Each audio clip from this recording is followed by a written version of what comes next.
धन्यवाद अध्यक्ष महोदय।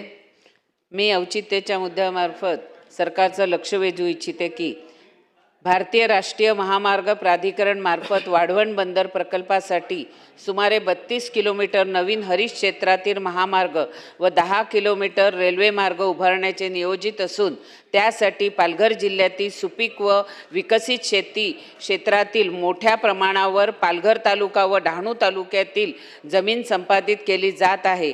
17 फेब्रुवारी 2026 रोजी जाहीर केलेले भरपाई दर हा स्थानिक बाजारभाव, उत्पादन क्षमता व शेतकऱ्यांच्या दीर्घकालीन उपजीविकेच्या दृष्टीने अत्यल्प व अन्यायकारक आहे।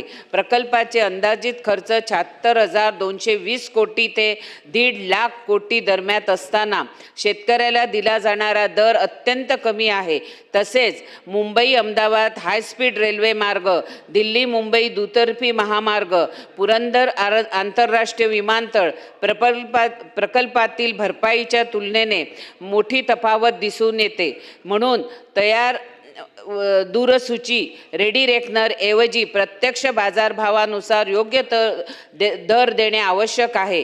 तसेच 10% विकसित भूखंड प्रकल्पग्रस्त व रोजगारमध्ये प्राधान्य व कुटुंबातील एका सदस्यास नोकरीची हमी देण्याची मागणी करत आहे। याबाबत शासनाने करावयाची कारवाई उपाययोजना यासाठी मी हा औचित्याचा मुद्दा मांडत आहे।